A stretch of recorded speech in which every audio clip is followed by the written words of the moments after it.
You're listening to the Valley Labor Report with David Story and Jacob Morrison.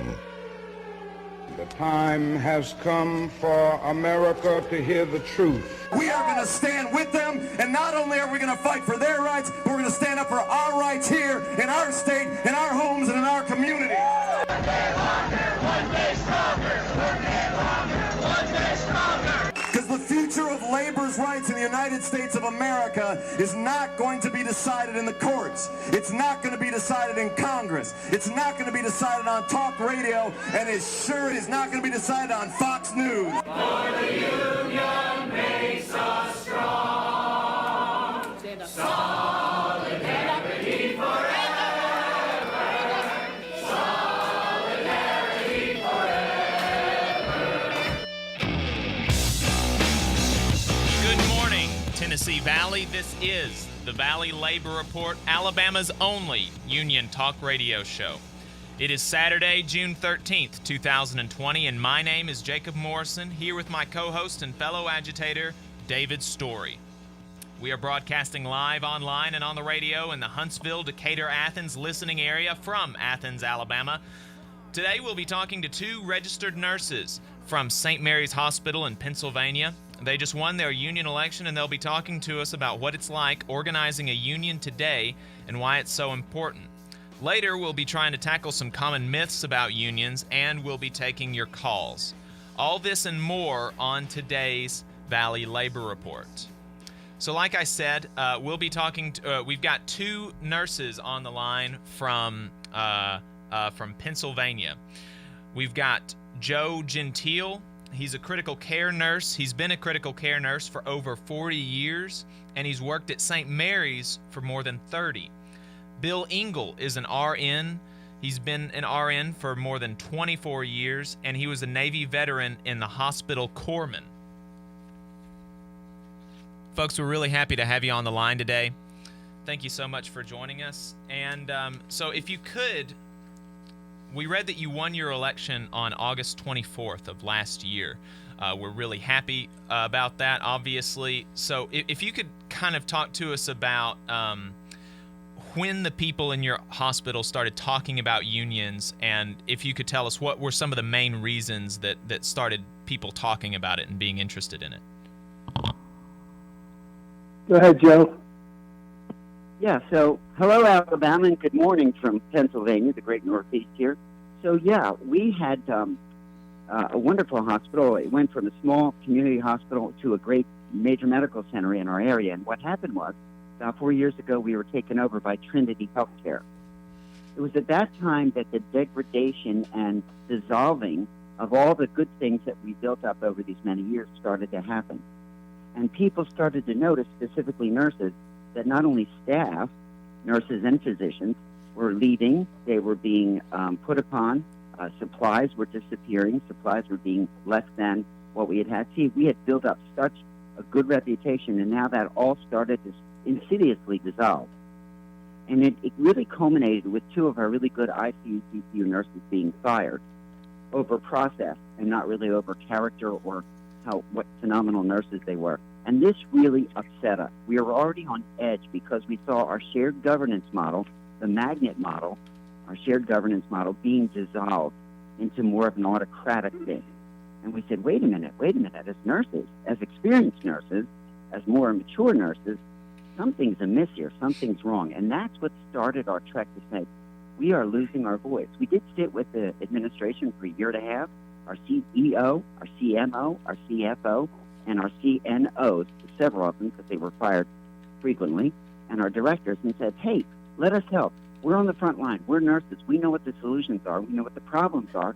Let us help you. We don't need a union. We don't need anybody else to come into our home and help us. Let us tell you, Trinity, how we've done this for many, many years and how we can forge ahead, together for the future. And for about a year and a half, they listened to us.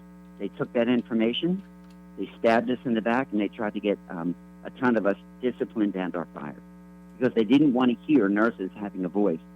So we tried to not do it with the union. Thank God for the union. A couple of our ICU nurses reached out to the union and said, we need help.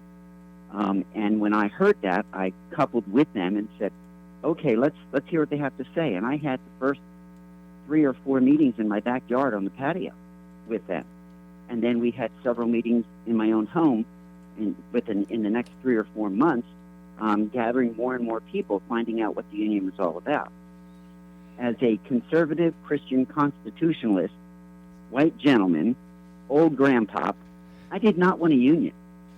But I'm telling you, God bless TASNAP. They gave us a voice, and they collated all the things that we were trying to do and gave us a forum of where we could take back the hospital of ours that was being disintegrated in front of our eyes, that we built, and we labored so hard to get such a great reputation as nurses.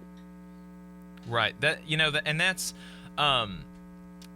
That's something that is very common, that folks outside of the labor movement, they don't really recognize as much. They think that unions are just like, it's just about getting people raises, or it's just about winning these narrow benefits on the job. But it's really, for a lot of people that are in unions, that is a secondary or even a tertiary concern. The biggest concern that a lot of people have is, I want to have a voice on my job. I've been doing this, like I said when I introduced you, you've been doing this for 40 years. You know how to do your job, and you've got this big, multi-billion-dollar corporation coming in. None of these people have ever stepped foot in an emergency room floor or anything like that, and they're trying to tell you how to do your job, and you know how to do your job.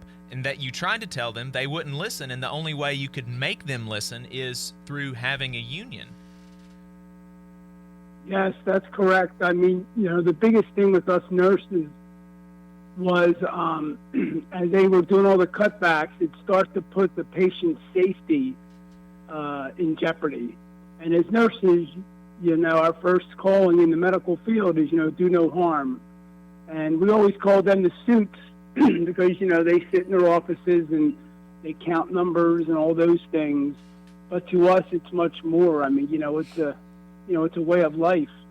And, I joined after the fact. I mean, Joe and others were involved in the genesis of the movement at the hospital. And I joined about 3 or 4 months into it, realizing all the cuts and how it was making our jobs harder. But not only that, it was putting the patient safety. That was the biggest thing with us, was the patient safety. These are people that in our community that we know, that we walk with, that we see at the stores, that we see in the parks, people that we know, our loved ones go there, we go there. And, that was what brought us with the union. And they showed us the ability to, give us a voice, give us the power back to give the care that we really, really want to give. Right. Can you talk a little, you mentioned patient safety. Can you talk specifically about some of the things that the new administration in the hospital were doing that were undermining patient safety, and subsequently y'all are fighting against with the union and as nurses? What are some of the things that they did that undermined patient safety, and how are y'all fighting back against that? Well, I mean, one thing was every day, they had a choice to make once a new administration came in. They could leave it alone, take away, or add to it. And they were cutting back the ancillary people, like who put the supplies on the floor. So if we needed something in a quick moment, we would go to the supply room and it wouldn't be there. Cutting back on ancillary staff, making us have to do many more things instead of just concentrating on patient care. Cutting back, adding to the number of patients that each nurse has, which doesn't allow you to keep a closer eye on some that we need to.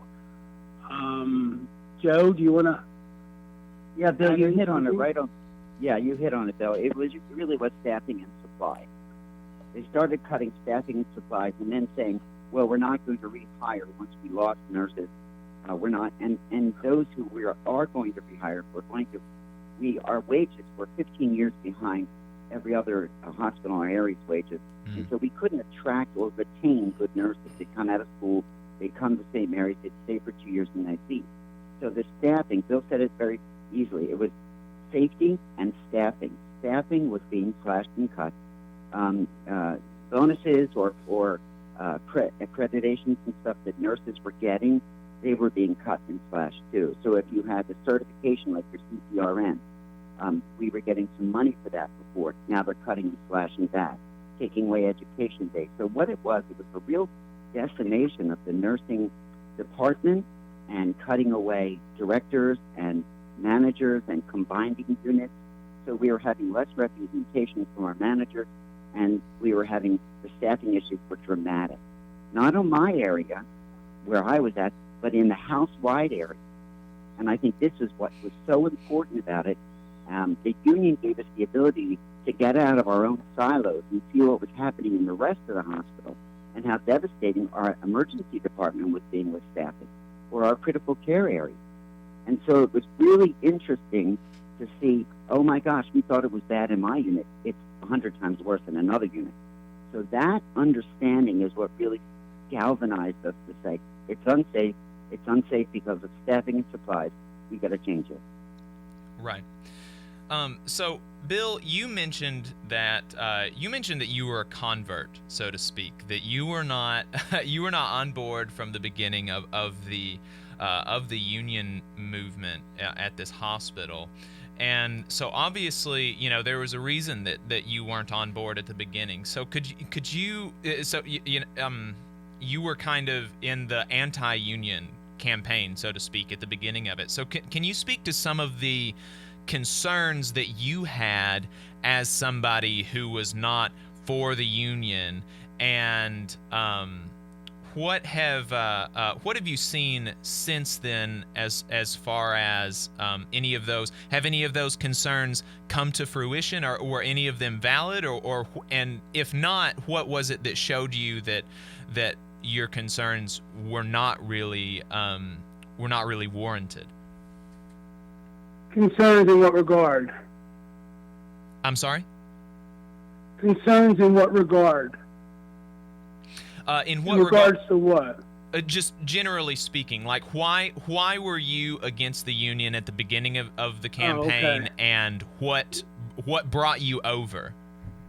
I wasn't necessarily against the union in the beginning. See, now we tried to unionize about 3 years prior when Trinity first came on board, and I was always kind of like Joe, we didn't need a union. I just thought it was part of the process of going from being a local hospital to becoming part of a broader nationwide system that Trinity is.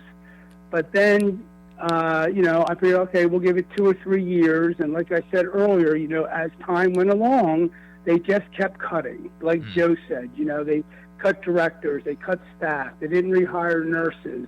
And they just kept taking. And we live in a very affluent area, and we have a lot of private insurers. So we make a lot of money at our hospital. We're one of the lucky hospitals because of where we're located. And it was I just couldn't take it anymore because, I work up on the floors. I work on a med-surg telemetry floor. And, on the weekends and on nights, we were just so short-staffed. It was just putting things it was just making things dangerous. So, as I saw this happen over, 2 or 3 years, and the union came back around again, I was like, I got to be on board now because, I gave them a chance to show their worth, so to speak, and it didn't happen. Right. All right. We're coming up on a break. We're going to be talking to the nurses after the break about their election, what happened in the lead up to it, and winning it subsequently. So stay tuned. You're listening to the Valley Labor Report.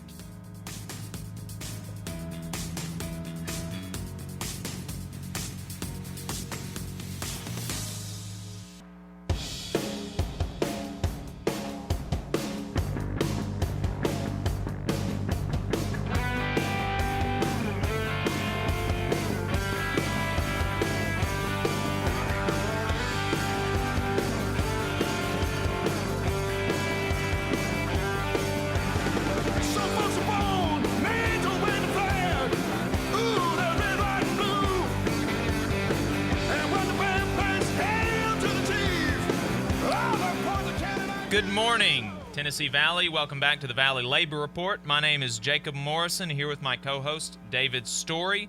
On the line we have two nurses from Pennsylvania from a union hospital that just won their union election, Joe Gentile and Bill Engel.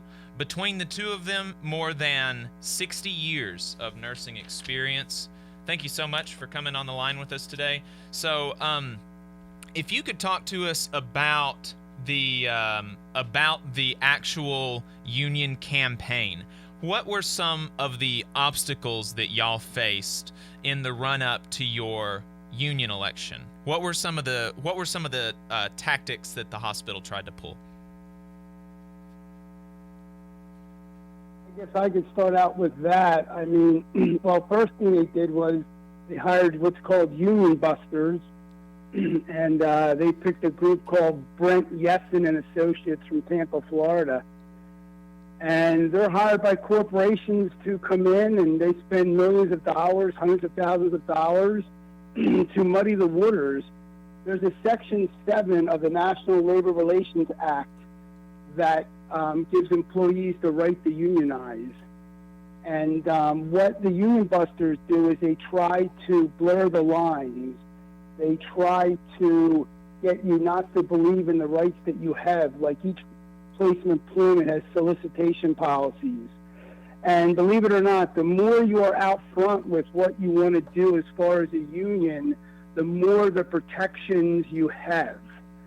To be able to talk to people in work, to be able to, gather on the grounds. I mean, they called the police on us in the garage when we were there talking with employees. And, the police weren't used to dealing with unions, so they didn't know that we had a legal right to be there.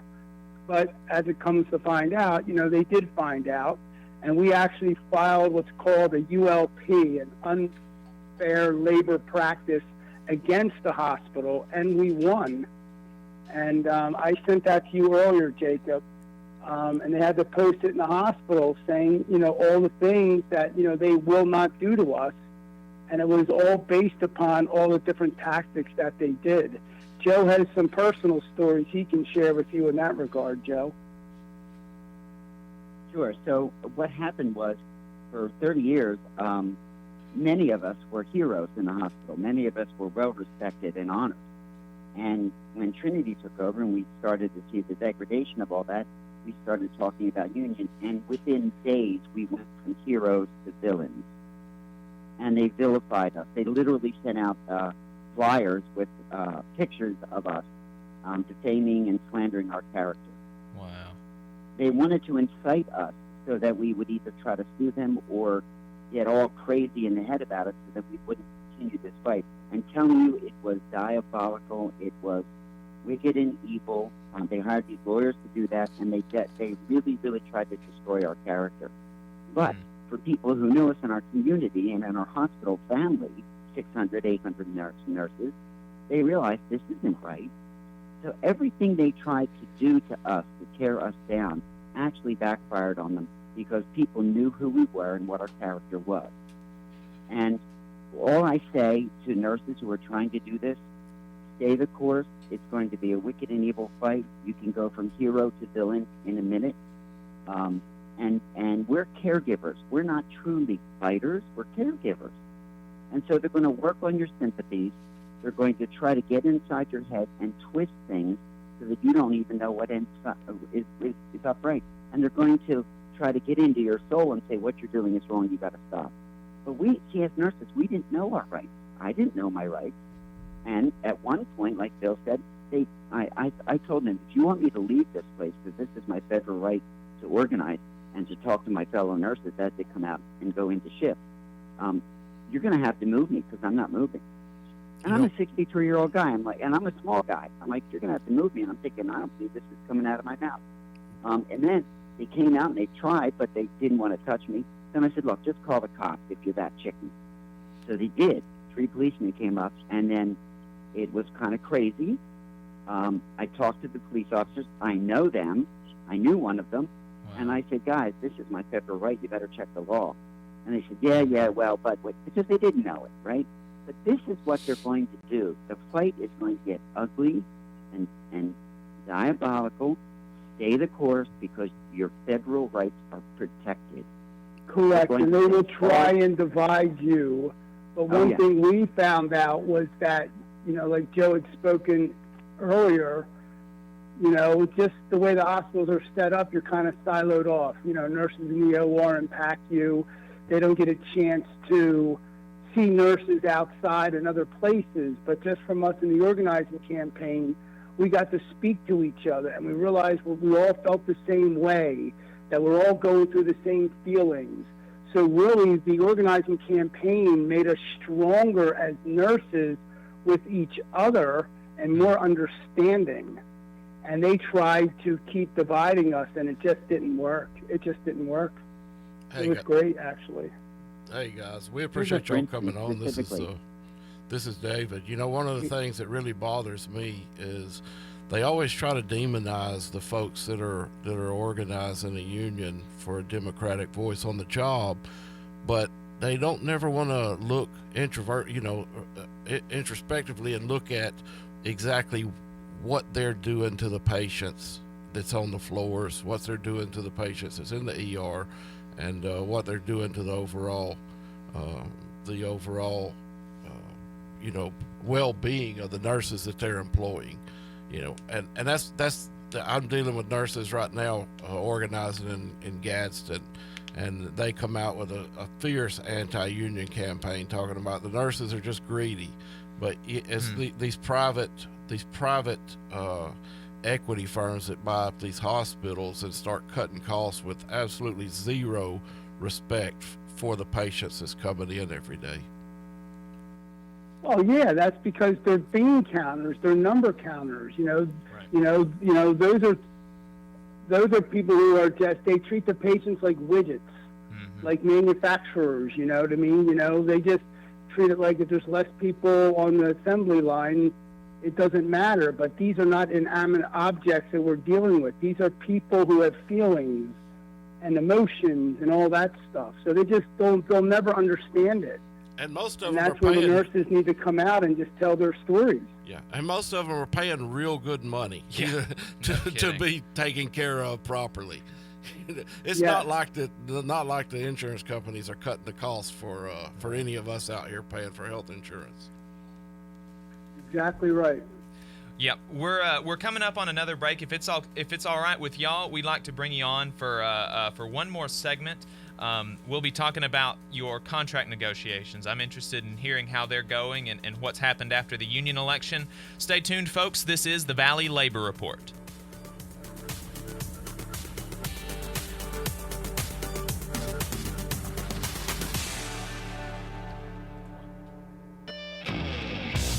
Good morning, Tennessee Valley. This is the Valley Labor Report. My name is Jacob Morrison, here with my co-host David Story. On the line, we have two nurses from a hospital that just unionized in Pennsylvania, talking to us about unionizing their hospital. So, like we said, y'all have won your union election. Y'all are officially federally recognized as a union at St. Mary's Hospital. And you're in negotiations right now for your first contract.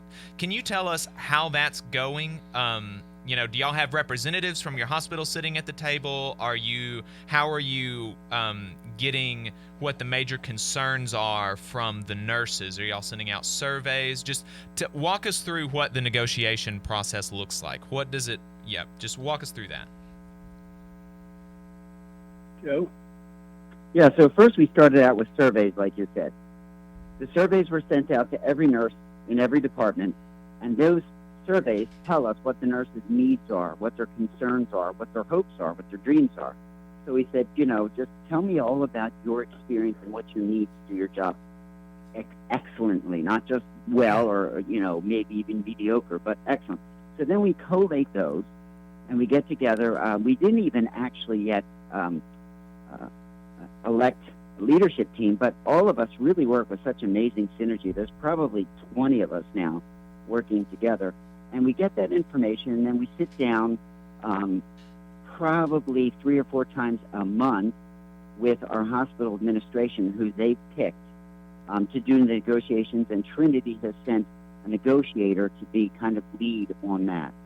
PASNAP, our union representatives, they sit with us and instruct us and teach us and educate us on the whole process. What it looks like, so we go with these needs, the staffing grids, all these different articles in our contract. We've been really blessed to have a contract with a sister hospital that we wanted to adopt most of that, but then tweak it a little bit more for our area. So we've taken the contract and we've used it, and then we've added to it to St. Mary's, so that it has more of a St. Mary flavor to it too. And then we sit down and then we arbitrate it.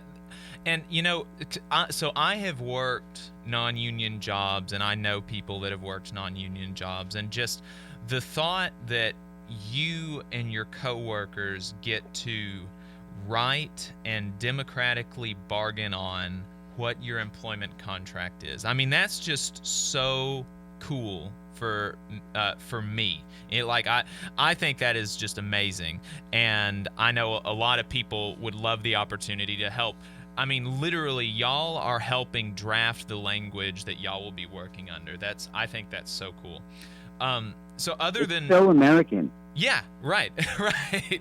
That's exactly right. It's incredibly American to be able to have that independence and say, you know, what you think you deserve, and to be able to bargain for it. Other than yeah, I mean, to me, that's the beauty of it. I mean, unions are one of the last ways that affords the common man to be able to step up and face the corporate America to level the playing field. Mm-hmm. That's how I look at it. Right. Because if we didn't unionize and group together, you know, they would pick us off one by one or two by two. But when you join together as a large coalition like we have, they come and sit at the table with you. Right. And they didn't delay us getting to the table by very long. We won in August, and I think we had our first bargaining session, I think, in the middle part of October. Yes. Then the holidays came, and we're almost ready to finish our contract back on March 12th. But then, you know, the COVID crisis hit us up here, and we have just been so darn inundated. Things are lightening up here that we're going to be going, actually, this Thursday, the 18th, we're actually going to have a virtual bargaining session with the hospital again. You know, what's always strange to me is we bargain and we have a contract for our mortgages saying what the mortgage company is responsible for, what we're responsible for. The same way with auto loans, the same way with if you rent a house, there's always a contract tied to it. And yet so many people in America don't recognize their ability to bargain collectively over their working conditions. It's like you said, it's truly American as apple pie, but employers have convinced everybody they can just come in by themselves and do it one-on-one. Correct, and that's why they bring the union busters in to try and reinforce that.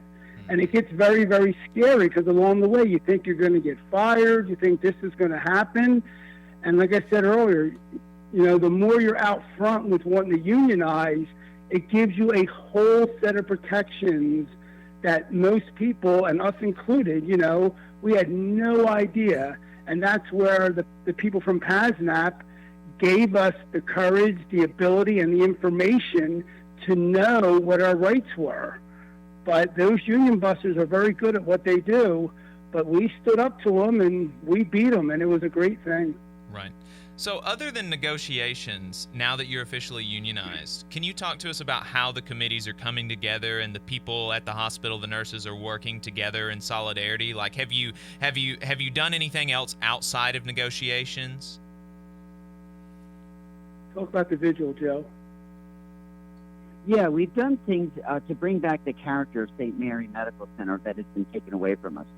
So with this whole COVID mess, we had 92 patients of ours die pretty horrifically. And so we wanted to mark this and have a little prayer vigil for these 92 people of our community. And then we had several nurses who got very, very sick with COVID. And so we had them come and give testimony during the prayer vigil. And so we've had our local politicians there, prior to that, we had our local politicians stand with us as well. So we're in communication on a almost daily basis with one another. So, like, what are we going to do next? What's going to happen that we can make our community aware that we're here to stay and we're here for your sake, for the safety of you, our community, and for the betterment of our working conditions. So the prayer vigil was a really big deal that we had. And we even invited management. And our management team did come, and they thought it was beautiful. And then at one point, they sent out a little email saying, thanks for coming to our prayer vigil meeting. It was their idea, and they did. We all just laughed and said, yeah, that's what they have to do. They have to take credit for everything that we're doing now. But that's what we've done. But what I've seen is the coalescing, is that the right word, of all the nurses coming together, where before we might even look at each other, sneer, or whatever, now we're coming together and we're starting to honor and respect. And there's a culture of honor that's being developed instead of the blame and shame culture that Trinity tried to impose on us. Right. Yeah. When y'all were telling me about that before we brought y'all on this weekend, so that's really important, I think. We're coming up on a break, and I know we said we only wanted to bring you on for 3 segments, but y'all have just a really, really interesting dynamic, and I'd like to kind of flesh that out on the other side of this break. Do y'all have time for one more segment?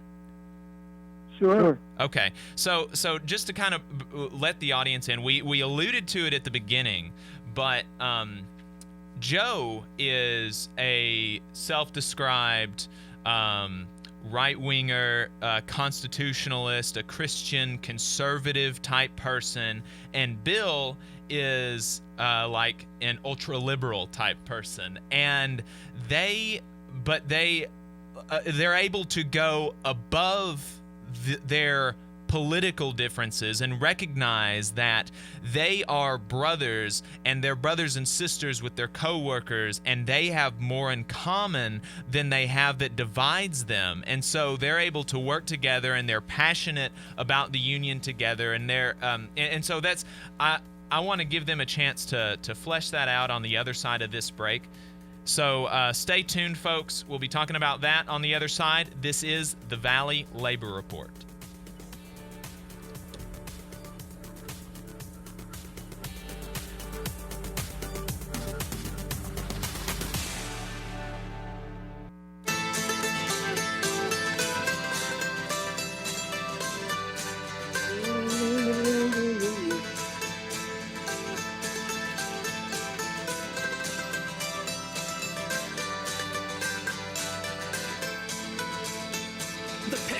Tell the story. This life had many shades. I'd wake up every morning and before. Good morning, folks. This is the Valley Labor Report. My name is Jacob Morrison, here with my co-host David Story. On the line, we have 2 nurses from Pennsylvania with more than 60 years of nursing experience under their belts, Joe Gentile and Bill Engel. So like I said, as we were coming up on the break, Bill is a more left-wing type person. Joe is a more right-wing type person.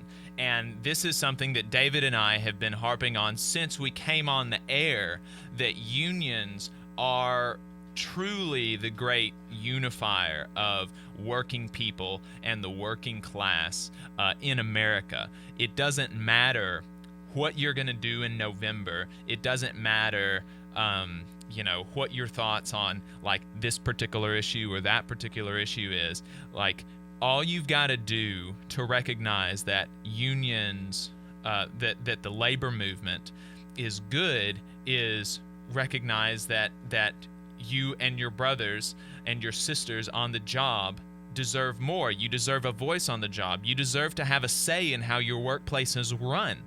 That's all it is. And you can instantly make your lives and the lives of your fellow workers better. And so this, Joe and Bill are just a fantastic example of this. 2 opposite ends of the political spectrum, but they work together passionately for the union. So I'm going to give y'all the floor, and if you could just flesh out the dynamic that y'all have for us. Just talk to us a little bit about that. Yeah, sure. Look, at the end of the day, whatever political persuasion you are, the basic person just wants to have a job, live a good life, take care of his kids, and all that. The only difference is whether you're right or left is just the way to go about it. And what the union does, for us at least, is that, it gives us a commonality. Joe's way different than me in political persuasions. I'm way different than him. But, I've learned things from Joe, and Joe's learned things from me as well. And the union, brought us together. We brought each other together, and we worked together to try and make things better. And, our hospital's a microcosm of society in general. We have white, black, brown, male, female. We have it all at our hospital. And we just all work together because at the end of the day, we're just people trying to live a life. And, political persuasions are just one little aspect of somebody, that, really doesn't come into play that much in regards to what we're trying to do. Because like I said, when I first started this, everybody just wants to work together and get things done, and, political persuasions don't come into it. What do you think, Joe? So, yeah, Bill and I are very passionate about how we feel politically, and we jab each other once in a while. But here's the thing. Being with Bill and all my liberal friends, which I would never have the opportunity to be with, Right. it doesn't dilute or pollute what I think or feel or believe. What it does, it enhances what I think and feel and believe. I have gotten a richer, fuller, deeper expression of what I know and what I feel and what I believe because of my connection with these wonderful liberal friends. They're brothers and sisters. They're not even friends. I mean, I can honestly say I love Bill and I love our team because we focus on the positive things, what we all have in common as Americans, what we all have in common as caregivers. And our conservative or liberal or political stance is a small slice of who we are. But we approach one problem from two different perspectives, and we get a way, way better answer. We get a way fuller, richer, deeper expression of what we really want to do instead of just one or the other. Together, it's been amazing. I would never be friends with most of the people that I've seen in this union because I wouldn't have the opportunity to listen to them and hear what they have to say. I may or may not agree, but to listen and to move together forward truly arm in arm has been an amazing adventure.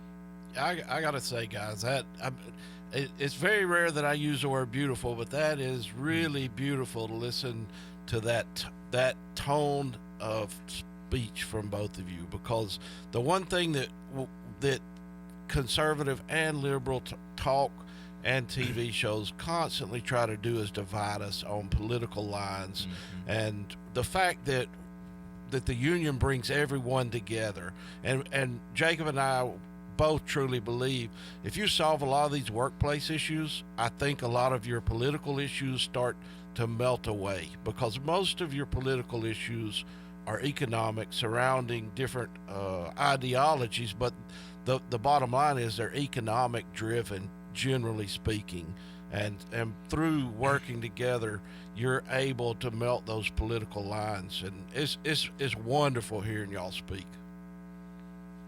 Thank you. Yes, Thank you. I mean, divided we fall, together we stand, and that's the whole thing with big corporations and political parties for that matter. They try to divide us. But the union and coming together for a common goal, those things just all seem to meld together, and we realize that we are not that much very different. We're all just basic people looking to have a good life, good standards, and for nurses, take care of patients safely and to the best of our ability. Right. And e pluribus unum really means something. Yeah. Yep. Mm-hmm. So, like David mentioned earlier, they are organizing a group of nurses in Alabama right now, and like he said, they're being brought into closets one-on-one with managers, being told horrible things about unionizing and being intimidated and threatened, and so could you just talk directly to those folks that are looking to have a voice on the job here in Alabama? What would you say to them if you were, you've got their ear right now? So what would you say to them? Sure. Nurses, listen up. Listen up, nurses. You're the strongest, most powerful force in the hospitals today and throughout our country. You have a voice. It needs to be heard. You are stronger together. You can do this. It'll get ugly. Stay the course. Keep your eyes fixed on that goal, and do not let go, because you will transform your area. You'll transform your hospital, your area, and please, God, our nation. We can do this, nurses. Don't you give up, and don't listen to the lies. If it gives you a little twinge in your heart, like, whoa, that's a liar, man, that was evil, or that was nasty, that listen to your discernment. That's right. It was nasty, and it's not true. So they want to divide you, and they want to destroy you. Stay together. Don't allow the divide. And you can actually walk out of that closet and say, no, thank you, sir. I don't really need to hear what you have to say. That's right. That's right. Just remember, why are they going through all this? Why are they trying to divide you? The thing is, they don't hire these people and spend this money for no reason. They're doing it for a reason. You have to ask yourself the question, why did they bring these people in and they're not willing to speak to us directly? Once you answer that question, you'll find out the truth. They're trying to divide. It's going to be an economic issue for them, but it's a patient safety issue for you guys, and you have to just keep the patients and the safety at the foremost of the conversation. And don't let them change the dynamics of that, and never forget the rights that you have. Never forget it. They cannot fire you, and you can just you can just send the ULPs to your regional labor board down there, and they don't like unfair labor practice acts against them. They don't like it. They actually wanted us to rescind some of ours to come to the bargaining table, and we refused to. Yeah, so use your power. You have way more than you know. Those ULPs are public record, and you can find them on the National Labor Relations Board's websites, and they definitely do not like to be highlighted on those websites. Correct. Right.